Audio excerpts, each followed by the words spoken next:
Here is the latest of Donald Trump as regards to the buying of Christians in Nigeria. This headline here says, breaking, Trump threatens military invasion of Nigeria if Tinubu fails to stop buying of Christians. So Trump is saying if Tinubu doesn't take action, he is coming in to invade the country. And this other headline from Al Jazeera is saying Trump threatens to launch attacks in Nigeria over the killing of Christians. And this other headline here also says that Trump threatens Nigeria with war, vows any attack will be fast and fierce. And this headline further reads and says President of the US, Donald Trump, said that the US could carry out a military invasion of Nigeria. If this happens, the attack will be swift and brutal, according to his post on Truth Social. According to Trump, if the government of Nigeria continues to allow the killing of Christians, then the US will immediately stop aid and support and may take other steps as well.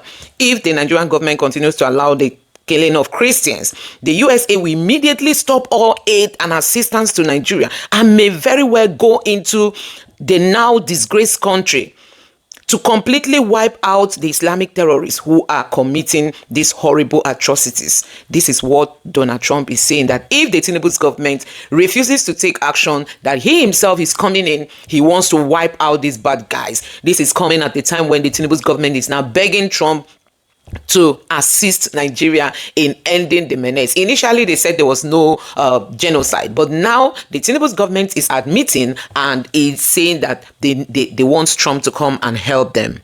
I'm ready to work with Trump to end massacre of Christians in Nigeria, Tinubu.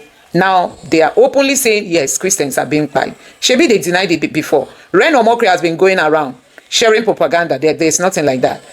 Father Kokadem, they said nothing like that. We also heard that the current president came out saying nothing like that. But as it stands now, Tinubu is saying, yes, there's buying of Christians. We need help. Come and help us to fight terror. Come and help us to end the buying of Christians.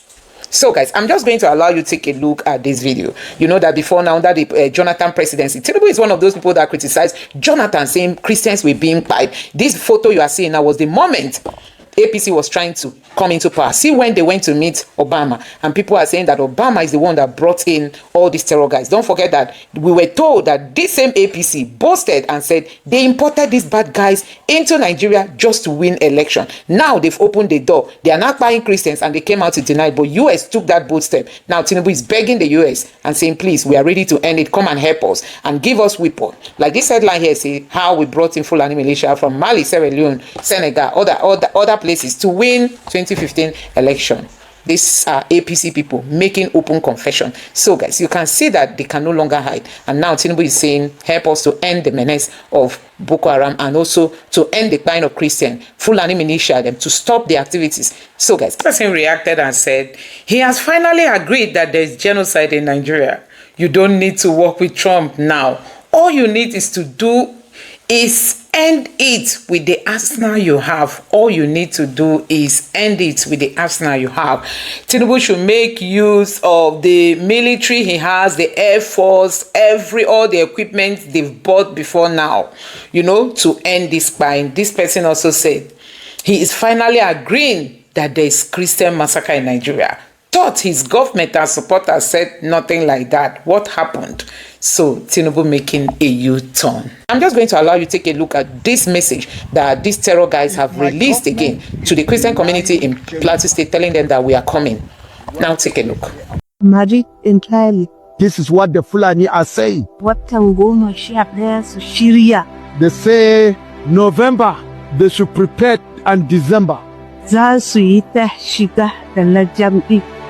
they'll be entering this village and these areas, and we don't have any security man here. That they have wounded them in Birom land.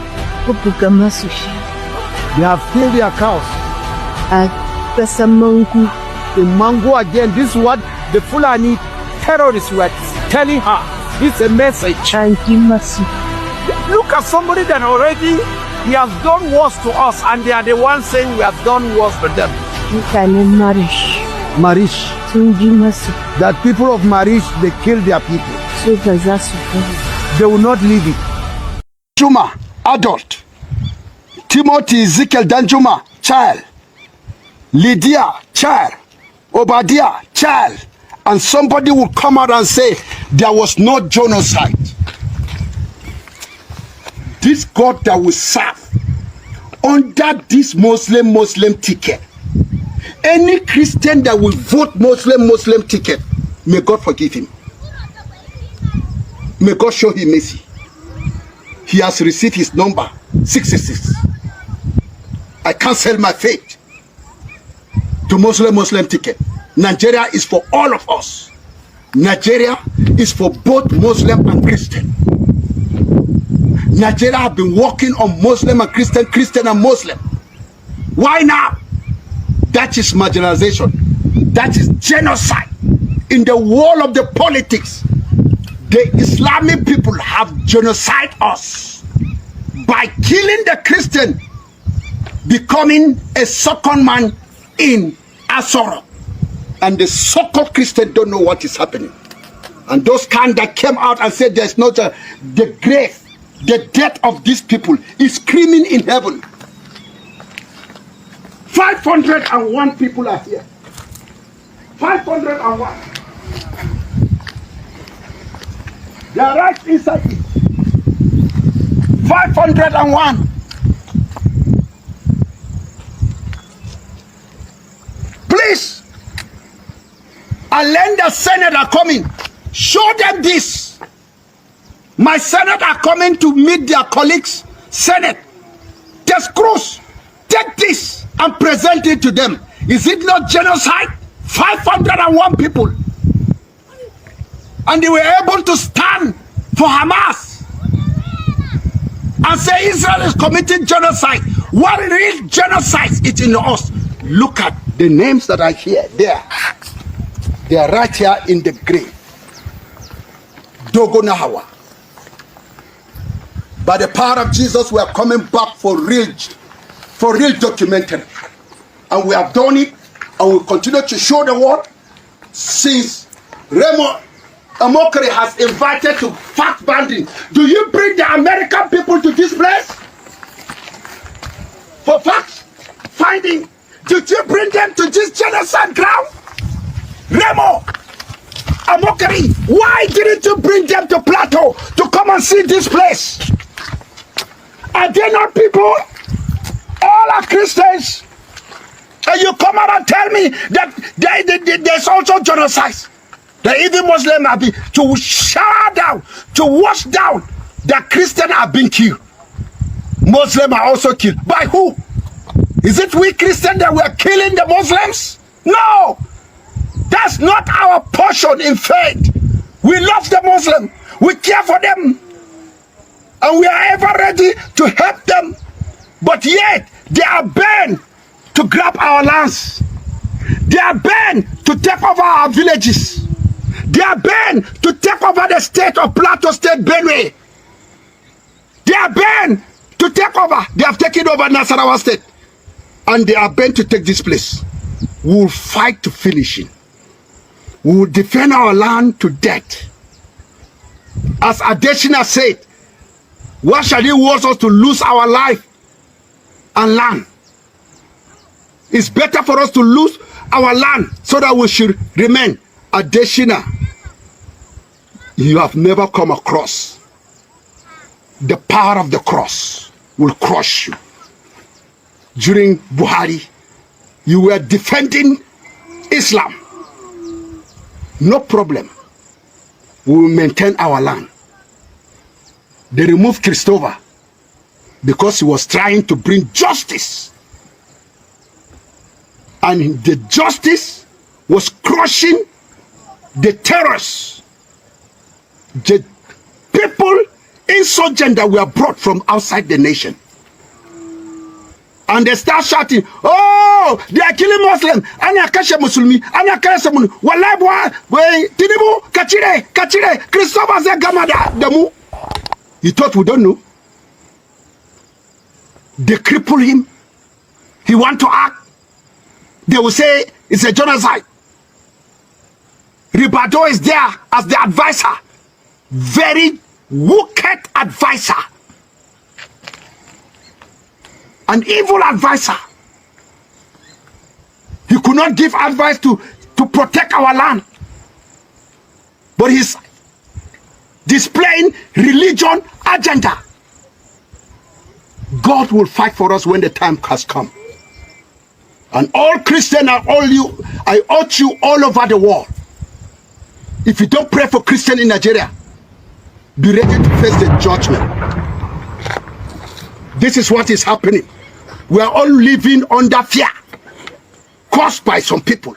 May God be with us in Jesus' name. Amen. Thank you. If my government is denying genocide, what will they say about this? United Nations, European Union, take note. This is the genocide of people that were killed on the fateful day of 7 March 2010. Massacre at Dogona Hawa Plateau State. Names of victims that were killed. Machineries were brought from Niger Republic. They were brought from Chad.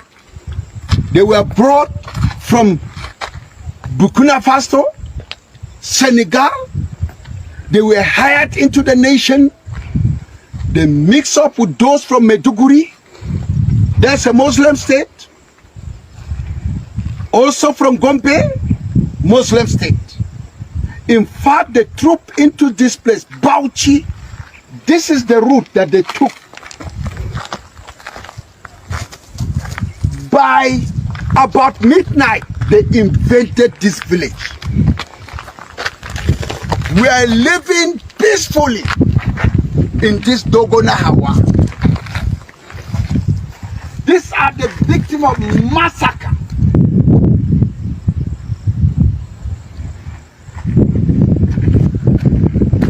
Dabo Bitrus, Chuan Bitrus, John Nash Ren, Ngoyisa Daljuma, all they are under the grave. Karos Nash, Lydia E. Danchuma. See the name. 100 is moving to 66. Ended by Israel Simon, Lydia Bulus Chuang, Da Labi Dung. And look at this place too. Dadung, Dagong Dung, Justina Gyang, Sani Pam, Victor Pam. To summarize, to go down to 126, ran up with Ungo Titi Guam. He moved also to 127, Dan Juma Guam, Victoria Zhang, Tess Crooks. You have been looking for facts, look at facts. To prove Nigeria government are biggest liar. If they touch them, they will say Muslims are also killed. By who? By Muslim terrorists. After they have eliminated Christian from Katsina, from Zamfara, from Borno, what next? Then the Christian that escaped from the far north, Sokoto, they were able to locate and come back to Plateau State. Because, and they moved down to the south. They escaped their life. Now, the rural villages of Sokoto, Muslim state, Katsina, Muslim state, if you find a Christian, it's in the town, the city, headquarters of the state. That's where there's security. But in the villages, Boko Haram have taken over the villages. Once you're a Christian, you can only be a Christian by serving them as slaves in the local government. Look at what has happened to 189. Look at this monument. It's a memory for what is happening. Chuan S. Dung Kyang boat moving down to 250 Two people, Joseph, Johanna. Now let's go back to see the other side of the mummy.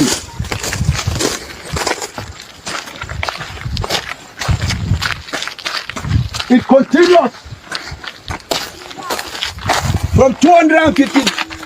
Zongduzi, Chuandi, Jik, Da Gyang Pam Tang, Kumbo Gyang Tang. It moved down to 315. That is Nerat Jong. We move again to 316. Peace John, Ezekiel Pam. It moved down again to 378. That's Paula Joseph Nyam. Sure. It shift again from the top. Da Dungyang, Well Double. It moved down to 401 and 41. Dagom Elia was among them list. Mandung Christopher, that's 402. Garba Danjuma, it moved down to round up to 501.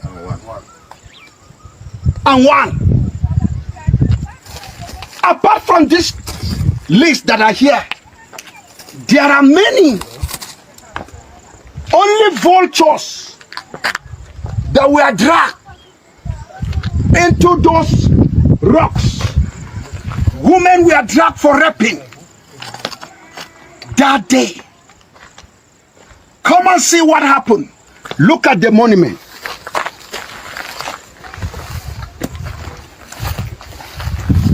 Now can we say there was no genocide in those places? Children are there. There are two accounts of record. The one that I have here,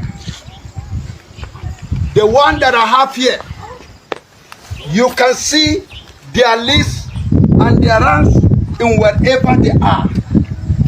Children were battered. Children, they are among those names. And I have it here, compiled by my father, Reverend Danyam Dung, my brother. We have seen here the name of children and adults. Look at it. Ungola Rababulus, adult. Sandra Bitrus, child. Gabriel Bitrus, child. Ngo Yisa Danjuma, adult. Ngo Laraba Dan. Married entirely. This is what the Fulani are saying. Watan goma sha ɗaya su shirya. They say November, they should prepare, and December. Za su yi ta shiga da na jam'i. They'll be entering this village and these areas, and we don't have any security man here. An ji masu a kasan biro. That they have wounded them in Birom land. Ko buga masu shi. They have killed their cows. A kasan Mangu. In Mango again, this is what the Fulani terrorists were telling her. This is a message. An ji masu. Look at somebody that already he has done worse to us, and they are the ones saying we have done worse to them. Mutanen Marish. Marish. Sun ji masu. That people of Marish, they kill their people. Su ba za su bari. They will not leave it. Well, the Americans are driving this conversation, and then a whole lot of people have been saying that, look, we've had instances where we've seen Christians actually being killed in the Benue Plateau and all of that. But also, we've also seen Muslims being bombed in mosque and all of that. But the government narrative, and I mean, I've spoken with some lobbyists, and they say the government lost that like 3 to 4 weeks prior to now window to actually say this is what we are doing. The communication was very poor. I mean, with people like you around them, they don't listen to what's happening. You are correct. I think Nigeria, is camera shy, frankly speaking. If you look at the relationship between Nigeria and Niger, as bad as it was, there was a point when the same thing that was happening in Mali was happening in Niger, when there wasn't a drop of petrol. Nigeria quietly, through the office of the NSA, coordinated with the Minister of Foreign Affairs, the presidency, and the military, sent 300 trucks of PMS. Just like the way the Malians are also seeking support from the back door. But Niamey never recognized that, never put it out there, and Nigeria, being the older brother, did not come out to say ABCD. Again, someone has to be the adult in the room. So I think it is time for Nigeria to stop being the adult in the room, also to play like the children. For example, if you are talking about Donald Trump, one of the closest people to President Bola Ahmed Tinubu is President Macron of France. Why is he not interceding on behalf of his friend, if not on behalf of Nigeria? He should intercede and say the truth and set it correct. After all, he's been in Nigeria and he has roots in Nigeria. But the biggest lobby group that still, I've said this before, I will say that we have not been able to harness is our Igbo brothers in diaspora. They are the biggest, most successful diaspora in the United States of America. In fact, of any diaspora group. They permeate the entire leadership strata of the United States of America. But we are not engaging them for them, when the issues come up, for them to lobby positively, objectively, on behalf of Nigeria. So that integration has to happen. Unless we integrate the Igbos into the mainstream of Nigerian polity and policy, we will not get that communication. Well, you and I know that, politically there's a fear within the political elites in Nigeria as to what happened in 1966, if it should not continue. And despite the fact that there have been these calls for us to move away from that and build a nation, people just still want to, cling to their regions and all of that. Again, you are absolutely correct. But these are imaginary differences that are being reinforced by those who seek to see us as their subjects. For decades. You're absolutely correct. Yeah, but the problem is, Sambo, up till now, when you are filling a form in Nigeria, you put indigene, you put religion. Why? I'm a Nigerian. That's all that should matter. So we are either citizens or we are subjects, but it is this migration from subjecthood to citizenhood that is our problem. There is a group of Nigerians across the entire space of Nigeria who seek to retain control over Nigeria, who seek to subjugate the rest of us and treat us as subjects. Bola Ahmed Tinubu doesn't seem to be part of that group, and this is why he has liberal policies, and this is why he will be fought. Buhari also was not part of that group, and you saw what happened with Buhari. So unless we allow the younger generation that are coming out who do not understand the concept of identity other than being a citizen of a space, a citizen of humanity, for them to decide and chart a way forward, we will still be held back by our own prejudices of the past. When Sheikh Tinubu, for example, goes out, you see Muslims, Christians, Northerners, Southerners, Easterners, foreigners, everyone supporting the young man. Why? Because he's a symbol of the new generation of identity-based definitions in terms of who a Nigerian is. All right. Now, let's talk about the implications of this country of particular concern designation by the United States. One of the things here is that we may not get military assistance going forward by the U.S. government. And then, of course, there are some other ones. It may eventually lead to an economic issue. But if we don't get security support from the U.S., where else do we turn to? Because you would have seen where Onanuga, the present media advisor, was, replying Marco Rubio and said that, look, what we need is military support to be able to curb these killings of those who want to kill Christians, kill Muslims, and all of that. But then before I answer that, how are you sure that's not President Trump's strategy to bring us to our knees, to come begging for him to sell weapons at a very exorbitant rate, for perhaps not the best weapons in the world, perhaps to force us? We have a principle of non-alignment, but to box us into a corner. How are you sure that's not what he's doing? But going back to support from the United States of America, who have been our strategic partner all along, and we appreciate everything that they have done.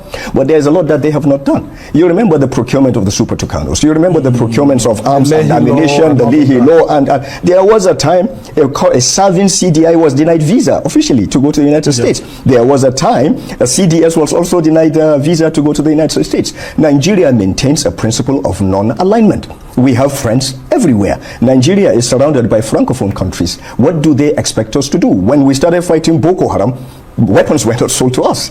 In fact, our hands and legs were bound and tied. We had to become so ingenious to find a way to battle out of this quagmire that we found ourselves. And this is also part of, again, a global problem. It's not just an isolated problem that is Nigeria-centric. It is something that will transcend the entire globe, as we have seen. So it is not in the interest of Donald Trump's White House to say, like, they are the monitor in the classroom or the moral police. How dare he? He does not have that authority. Well, he's the president of the U.S. But he's not the president of the Federal Republic of Nigeria. If we don't have your friendship, we can get friendship otherwise. Yeah, but we also have Nigerian citizens who are back in the U.S. who are saying that, look, we need to do to protect minorities, whether you're a religious minority or ethnic minority. The federal government of Nigeria owes it a right, especially under a Muslim ticket, to ensure that, you know, there's no feeling of marginalization by Christians. You see, people are just trying to be clever by half. There is no group of Nigerians that does not feel or did not feel marginalized at one point or the other. It is the nature of our democracy which is still evolving.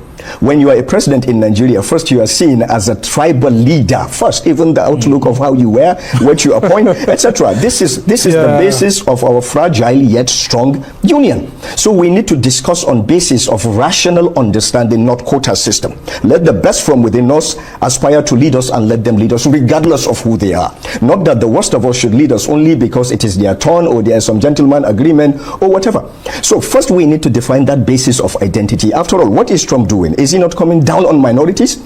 Is that not what we are being accused of? Is he not marginalizing everybody? Is he not putting blacks, Hispanics, etc. in danger? Is he not threatening to even invade another country? I read a very interesting argument this morning when someone was saying, look at Haiti, one of the poorest countries in the world, neighbor to one of the richest countries in the world. You have not solved that problem, yet you are going halfway across the Atlantic to talk about some perceived marginalization? Or is he saying that the pontiff, the leader of the Catholic faith, who put out a statement was not correct? Or perhaps his alleged envoy that met our president in Rome on the sidelines of the Aqaba process meeting, that made his statement he wasn't speaking for the White House.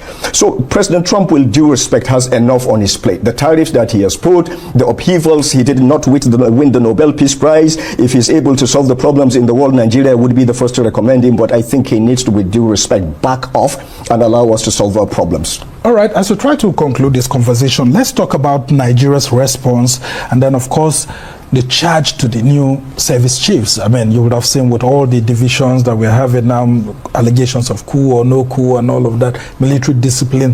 What exactly should these new service chiefs be doing to ensure that there's cohesion and support the president in ensuring that, you know, we go off this list? There is a chain of command. There is the commander-in-chief, and there are his service chiefs. There is the NSA. We are not recreating the wheel. It already exists. All these new officers, fine officers, warriors, war makers, peacemakers, have worked together. There is absolutely no crack in the military. It is something that continues just as our democracy has continued to endure. So it is people who are not happy with the status that Nigeria is inevitably going to achieve that are trying to cause these fractures. The military will continue fighting. Of course, the military will continue to adapt to the needs of the contemporary challenges, but the military needs political direction, unwavering, unambiguous political direction, not political direction that you have to interpret from body language, precise, concise, direct language. What do you need? What are the benchmarks? What are the yardsticks? What do you need to deliver this? For me, the charge would be crush the bandits, finish the bandits, finish banditry. That's the first one. Boko Haram, this resurgence, whatever, we have to make peace with Niger. We didn't make peace with Niger. Up till now, we have not made peace with Niger. Even if we do solve our problem, as long as Niger is not solved, we have not solved our problem. Chad has issues. Sudan is just next door. Some countries are allegedly destabilizing those other two countries. Then you have Cameroon, that has just undergone a very volatile electoral process. We have problems around us. Bilaterally, I think we should reach out. It is in our best interest to stabilize Niger, to stabilize Chad, to ensure the transition in Cameroon happens the way that the will of the citizens wanted, and also to aid Benin Republic. Benin Republic is lost in this conversation for some reason. We've forgotten that when ECOWAS put the embargo and border closure, and Benin Republic complied 100%. But Jenim is in the northern part of Benin Republic as part of the Tillaberi annex of evil. And still there is problem between Benin Republic and Niger. So Nigeria needs to look a little bit more outward, solve the problem from afar before it comes here, because it will come here. If rumors and tabloid information, anything to go by, what happened in Mali, the alleged recovery of the Emiratis and the horrendous amount of money that was given to Jenim, where is that money going to go to? Already Jenim, they have been in Nigeria Nigeria for a very long time. This is just the first time that they are certain they are here. So that money is going to push southwards.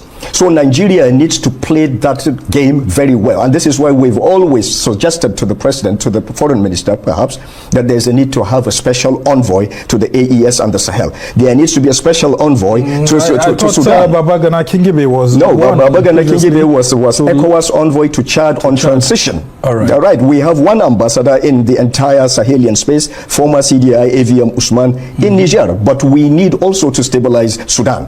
The two wearing generals, I guarantee you at one point or the other, both of them served under some Nigerian commander. And some of these commanders are still alive. So Nigeria needs to not just look outside the continent of Africa, we need to look to our neighbors.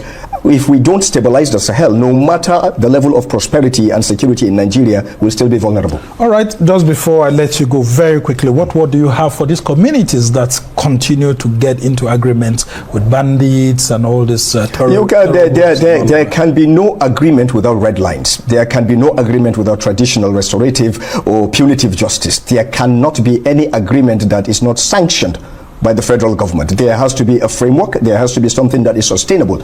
Governors come and go every 8 years. Federal government is permanent. So governors cannot be seen to procure negative peace just for the exigencies of politics and leave it simmering, compounding, then go, and then the federal government takes up, and then the military again is overstretched. We should have learned from the Boko Haram and other crises.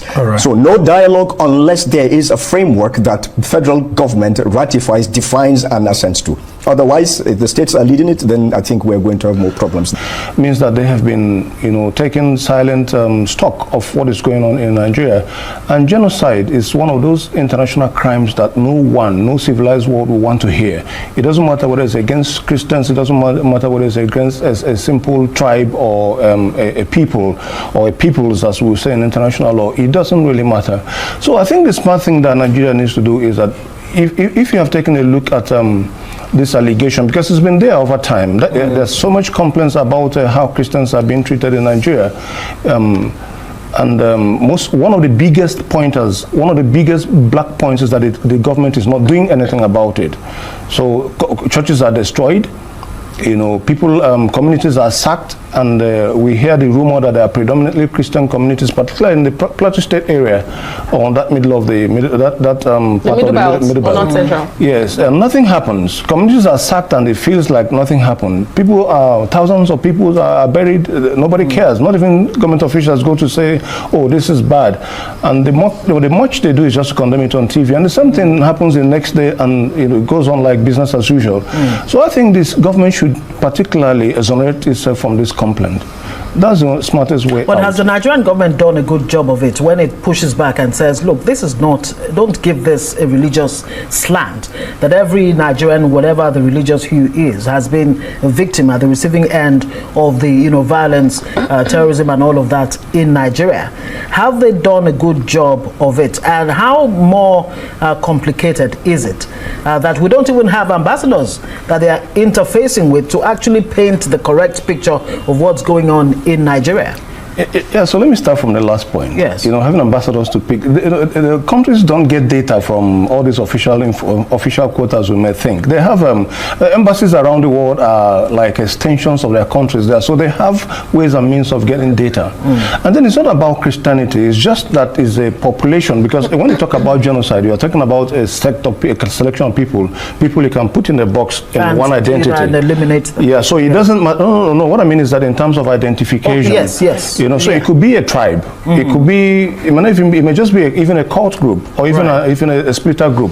So it's not even about it being Christian. It's about it being that these are citizens of Nigeria or constituents in Nigeria who are being, stereotyped, attacked because of their belonging to that group. Okay. So that's a bad part of it. Yeah, opinions have been divided even back at home on what is going on exactly, whether it's genocide against Christianity or not. But we should be reminded that President Biden did remove Nigeria from this list. Why is Trump fixated? Is this a fixation for him? Because he was the first to put it there, and he's back doing this.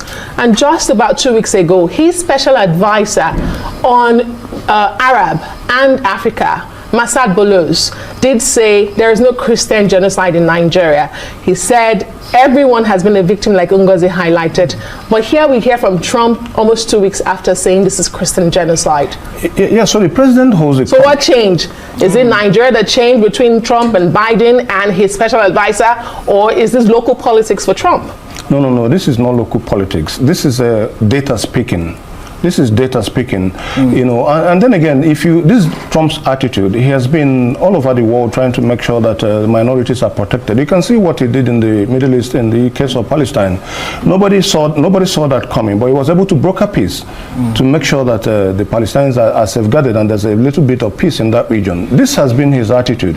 And if you also watch what is going on in his intervention in Ukraine, you find out that this is a man who, you like it or not, is open to making sure there's peace around the world, and that's what the United States stands for anyway. So they go to the ends of the world to restore dignity to people whose dignity are being impaired by one way or the other. And most unfortunately, when governments are involved, you can even see what they are doing in Myanmar also, and certain other places of the world where such things are happening. And Trump has, you know, consulted with U.S. representatives Riley Moore, Tom Cole, as well as, you know, House Reps Appropriations Committee to look into the matter and report back to him. Should this have been done first before adding Nigeria, you know, to that list? The United States that I know don't work on, you know, impulse. They don't work on impulse. There must be something on the table. The president doesn't listen to Nigerian news to see what is going on. He doesn't read Nigerian newspapers, but somebody does. Even though they didn't mention the source of, you know, the information. Yeah, so but we are going to have access to that in the days to come. Let me take you through some of the reactions from Nigerians. As Tinubu say, I'm ready to work with Trump to end massacre of Christians in Nigeria, you know.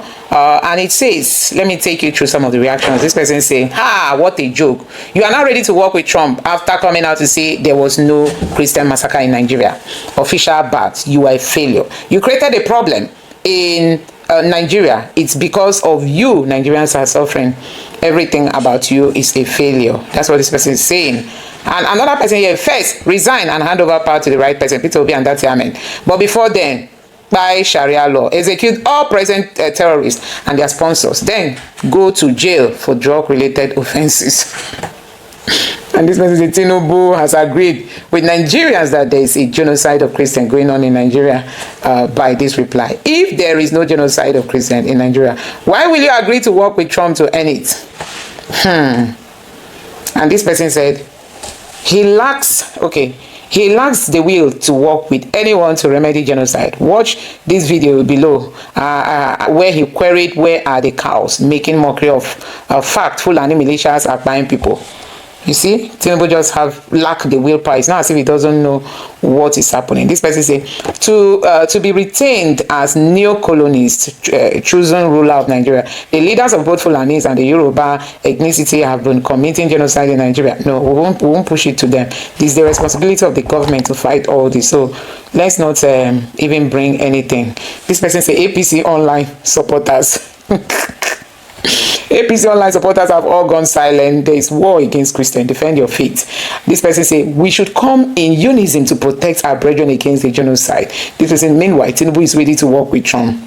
And this person said, Tinubu, okay, this was the moment Tinubu condemned the buying of Christians. Says that the slaughtering of Christians, Christian worshippers, is strongly condemnable. He calls to the question the competence of Jonathan to protect Nigerians. That is Tinubu then, you know. But Tinubu now is saying something else, honestly. He's saying something else that Nigerians can't even understand. He has now changed his tone. But thank God that finally they've accepted that, you know, Christians are being by Tinubu's government can no longer hide it again. Shame on Bola Dane, who tried to say nothing like that. He is finally agreeing that that there is Christian massacre in Nigeria.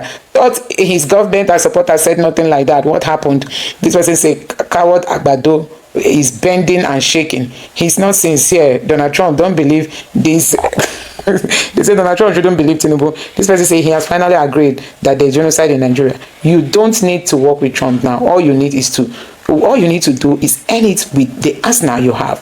This person said, well-worded lies, but who's the ambassador conveying it? None. Government hoping Trump will read unwashed poppy and mockery opinion than regular flip-flop. Trump said CPC label is least he can do, which means he is coming with flop.